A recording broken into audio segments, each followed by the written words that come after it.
Hej og velkommen til. Jeg vil lige prøve at vise jer, hvordan jeg laver morgenmad. Det her det er en af mine retter, eller hvad man skal sige her, som jeg får nok 2-3 gange i ugen. Ja, og det er med skyr, og jordbær, frossen, honning, en lille smule, og så, nu har jeg glemt det. 2 seconds. Det er altså enten sådan en mysli her, eller havregryn, eller sådan et eller andet crunchy noget ovenpå. Okay? Og ja, så vil jeg lige vise, hvad jeg pakker.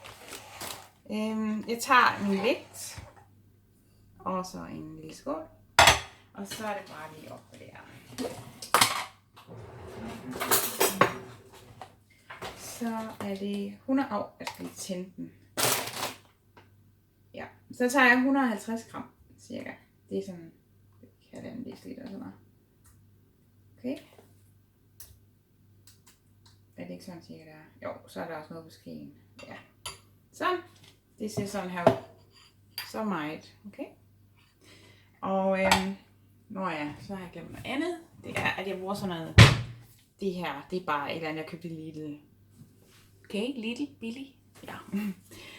Men du kan også bruge alt muligt andet. Det er flydende sød, eller hvad det hedder. Så det er bare noget, som egentlig søder. Det, hvis man nu har en... Altså hvis man er sådan en lille sukkerris, ligesom mig. Nå. Okay, så kommer du bare i. Det er måske ikke rigtigt. Men... det kan ikke blive for mig til sådan sweet tooth, som jeg er. Okay. Og så rører det rundt. Og så er der ikke sket så meget, vel? Så, men så er det blevet lidt sødere, og så tager jeg den her lille kasserolle, som jeg fik. Hvad var det? Ja. Og der skal du lige nulstille væk igen. Og så er det 100 gram. Det svarer sådan til et stykke frugt, eller det er sådan. Der var så ikke nok. Så jeg har heldigvis en mere. Ja. Der er 70 gram, ikke? Så der skal jeg op på 100. Det var det der. Ja. Så det er sådan cirka så mange jordbær. Okay? Hvad er der her? 1, 2, 4, 6, 7. Men de er nogle er ret store. Så kan man godt gøre det der, man lige... Altså det skal koges, okay? Jeg kommer lige herned og kigger på jer.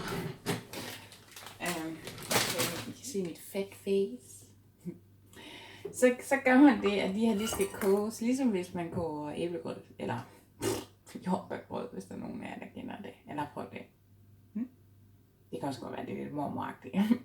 Men det smager bare mega godt, og det er, altså man kommer lige lidt vand i, og så lidt honning, og så kan man godt komme mere sødstof i, hvis man er sådan en rigtig sweet tooth, ligesom mig også.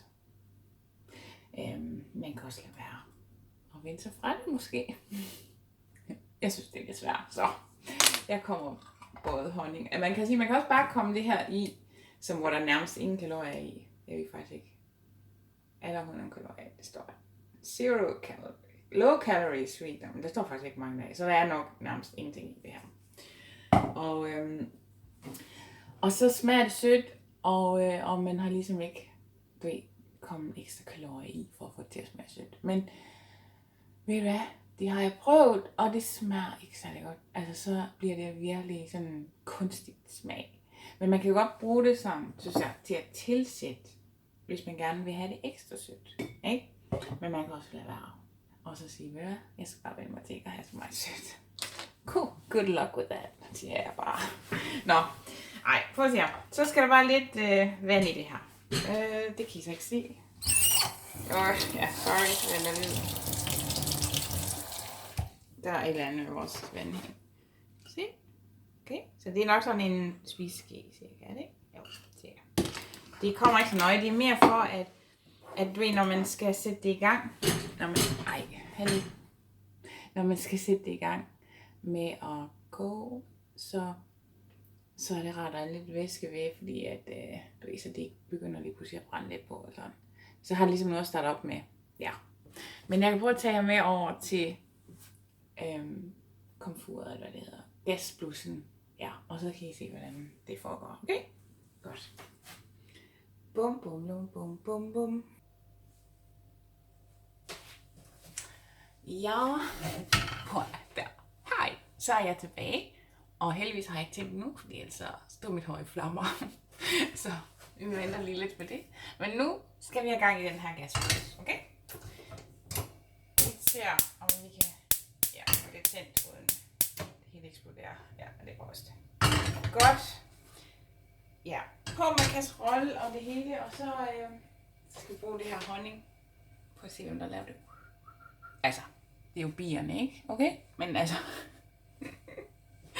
Sorry. Nej, nu skal jeg lige være lidt seriøs her. Den store bi himself. Nej, prøv lige. Ja, det her det er noget honning. Sorry. Ej, hold nu op. Okay, inden jeg brænder hele hylden af, så vil jeg bare lige fortælle jer, at det her det er noget honning, vi har købt ved en lokal biavler. Og det smager altså bare mega godt. Yes.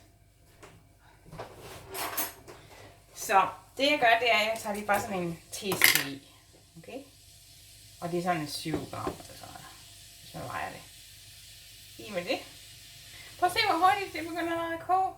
Det går bare stærkt. Det er gas jo, så det går rigtig stærkt. Men det går også, hvis du har sådan en induktion. Ja, så i med det. Og på med låget. Sådan, okay. Og så skal det bare lige, så skal det bare nok koge med låg. Ej, det duer ikke. Kan I se mig herinde? Ja. Så skal det bare lige have lov at koge med låg. Wow, man er tæt på flammen her. Okay.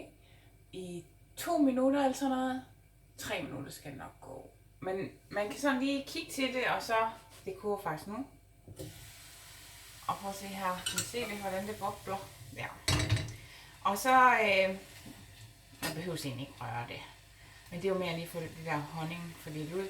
Og så skal det jo egentlig tørre op. Ikke? Det er den første funktion, ikke? At det tørrer op. Og så kan du, så plejer jeg lige til en gaffel og så lige mose det lidt, så det bliver lidt som mere som grød. Ja. Alright, så nu lader vi det bare lige koge lidt.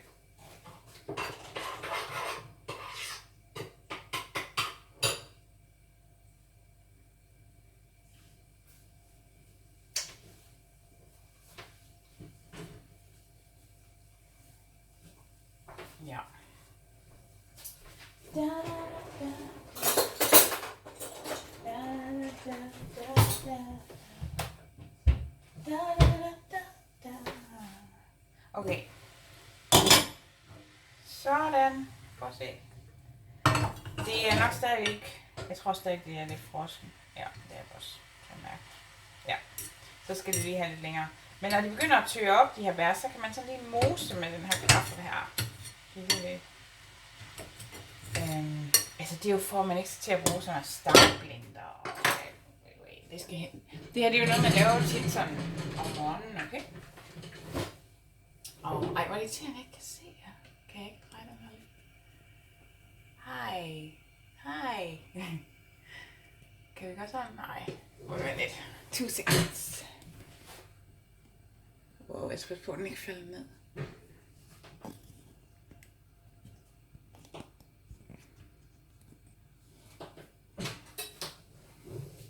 Så. Ej, det er en træls position, den her. Ej, shit.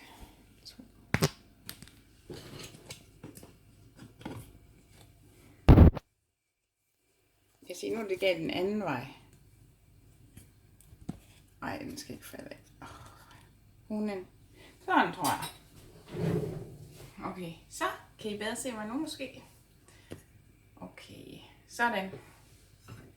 Skal vi lige vente lidt. Sådan. Hej med jer igen. Okay, nu står jeg her ved at få dampbad nærmest. Men prøv at se her, hvordan det ser ud nu. Kan I se det? Hvad? Jo, man kan godt se det, kan man ikke? Ja. Så kan I se, det bliver sådan nærmest lidt sirup. Ej, ikke sirup. Men det er blevet lidt tykkere, det her væske. Fordi nu er der mere af det, der ligesom er fordampet, ikke? Og så maser man bare lige jordbærne, eller det kan også være andre bær. Okay, jeg vil bare lige advare. Pas på med de der, hvad er det nu, det hedder, havtorn. Jeg tænkte, nu vil jeg være fancy en dag, og så laver jeg lige havtorn. Det er godt nok sur. Altså, ja, de skal godt nok have et eller andet sødstof, og jeg... det bliver ikke godt. Okay, prøv at se, nu slukker jeg, fordi det er nok. Kan I se? Så er det blevet sådan noget jordbærbrød. Okay? Så der er altså bare en teske honning, og så lige en spiske vand cirka, og så bare 100 gram bær. Og det kan være alle mulige bær, okay? Godt, sammen lave sin sådan kompot, eller grød, eller hvad man kalder det. Og så skal det bare ovenpå det der skyer. Og så med noget havregryn, eller mysli, eller et eller andet, man synes, der smager godt. Og man kan også komme lidt mandler på, for eksempel, hvis man vil det. Så er det lidt mere crunchy. Men ja, skal vi lige prøve at lave det færdigt herovre.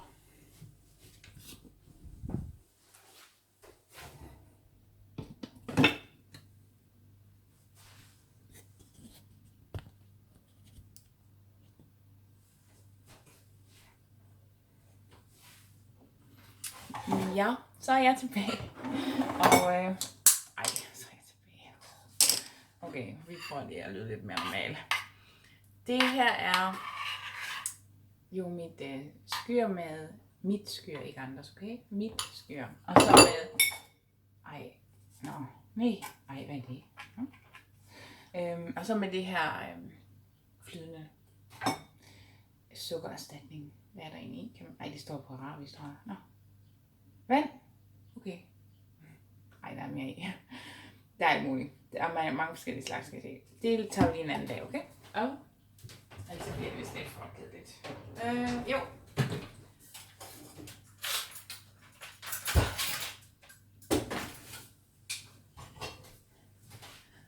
Okay, så er jeg tilbage igen. Og så har vi jo jordbærgrød her. Okay. Og måske skal vi lige smage det til. Fordi det har jeg faktisk ikke gjort. Fordi, altså, jeg er jo også en sweet tooth. Altså, hvem er ikke det egentlig? Jeg er nogen, der ikke er det. Det smager faktisk godt nok. Okay, så kan man bare lige skrabe det ned. Nu har jeg sådan en dejskrabe, men altså, man kan jo bare hælde det i, ikke? Og så er der noget, der hænger fast. Skib med det. Og kommer ind. Sådan. Prøv at se nu. Lækkert! Og det sidste, det er det her mysli, ikke? Eller havregryn. Jeg tror ikke. Det her slags, det er sådan en, hvor der er for mig sukker i forvejen. Ikke? Og så er det med, men der er bare så mange rosiner. Så ved du, jeg tror altså lige, jeg tager lige noget. Jeg tager lige bare havregryn selv. Okay. Hej. Endnu en gang tilbage. Okay, og så plejer jeg at måle cirka 40 gram af. Det er en dårlig position der, men det er pukkelrykket. Okay. Så vi har jo vores morgenmad. Og den står på 62, det skal den ikke. Og så hælder vi bare, det er ligesom grovvalset havregryn. Det er det, ikke? De er ret grove. Okay, og så går vi med det. Og så, så.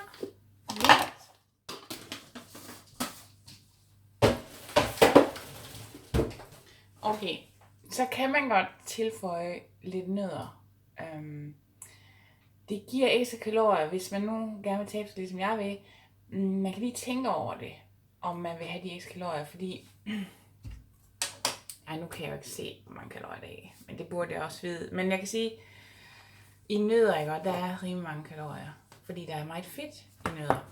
Men det er jo nogle fine fedtstoffer, det er jo ikke?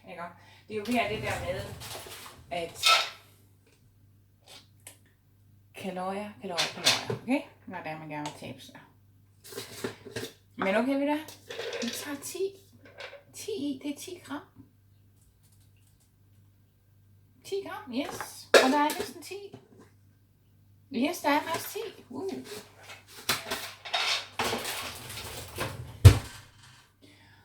Og så er den lille morgenmad serveret. Væk med kunstige sødemidler. Fyld dem her i stedet for. Ej, ja. Sådan ser det ud. Og altså det, jeg synes, der er godt ved den her morgenmad, det er, at nummer 1, den mætter helt vildt og i lang tid. Det tager noget tid at fordøje sådan noget her fiber, ikke? Sådan noget havregryn, ikke? Og der er også fiber i de her mandler her. Og så er det protein, du får fra det her skyr. Altså i sådan en bøtte her. Ej, det ser altså ulækkert ud, det der. Kan I se det? Godt, det håber jeg ikke, I kan. Nå. Der er der 11 gram. Okay, så i 100 gram. Så det er altså meget. Fordi for eksempel, hvis du sammenligner med, hvad kunne du altså komme på det mysli? 100 gram mælk for eksempel, lad os sige.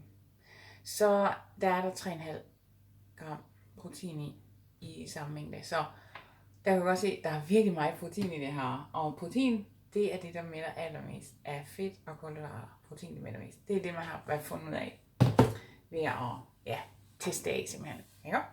Så nu skal vi prøve at smage. Og en anden ting, jeg synes, der er lækker, det er for først, du får noget bær, antioxidanter, og så får du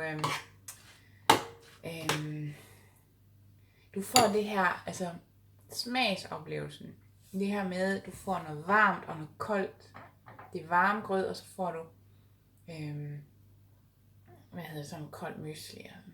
Og så får du lidt, der er lidt sprødt og meget sprødt, hvis det er mandlerne. Ej, hvor irriterende, at prøver hele tiden på at fokusere. Hvorfor gør den det? Er det fordi, jeg bevæger mig? Jeg prøver at sidde helt stille. Hvordan skal jeg så spise? Okay, Listerine og tager skeen. Se om den lader være at fokusere på skeen. Nej, det gør den. Nej. Okay, skal vi prøve at smage?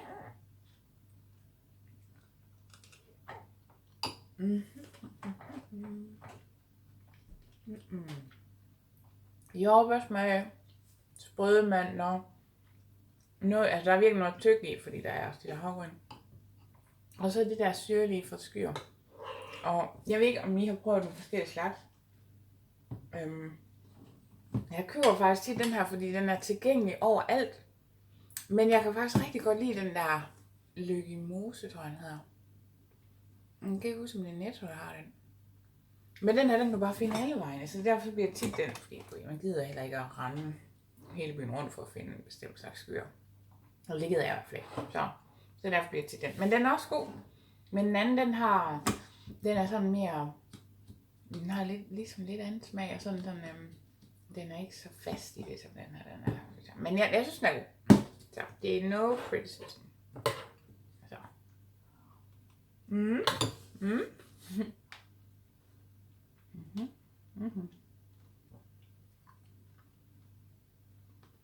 Så. Og hvis I nu tænker, at jeg gider simpelthen ikke til at stå og skal varme æblegrød, eller hvorfor jeg hele tiden kalder det æblegrød? Jeg varme jordbærgrød. Jeg vil bare sige det her. Det tager altså ikke så lang tid. Okay? Og det er heller ikke noget, man skal. Hvis man ikke gider, så lad være. Ikke? Men I kan bare se, det tager bare ingen tid. Det er ikke 3 minutter altså, når jeg laver det. Så. Jeg synes bare, det smager godt. Ja. Men jeg vil bare lige vise jer, hvordan at det er sådan en slags morgenmad, som jeg synes er rigtig god. Altså, så har en god smag, og har nogle gode næringsstoffer, og har en god mæthed, så det er noget, der sådan virkelig. Jeg synes i hvert fald 2-3 timer kan man godt være mæt. I hvert fald. Så ja, det kan man godt. Så begynder man måske så skal have den der lille snack, hvis man er til det, ikke? Men du ved, nogle de kan jo gå flere timer, inden de spiser sådan. Men jeg kan godt lide at spise sådan tit. Okay, så det var bare lige det, jeg vil vise jer. Og der var altså ikke noget reklame i det her, men det bliver det jo automatisk, fordi man ligesom fremhæver nogle produkter. Men jeg håber, vi ses en anden gang. Og hvis I har nogle kommentarer, hvis I nu har nogle ja, det kan være nogle idéer til, hvad man ellers kunne komme på. Så må I gerne skrive det.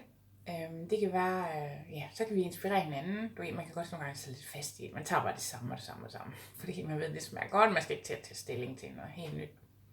Men så hvis I har nogle idéer, så bare skriv. Okay? Vi ses derude igen. Hej hej.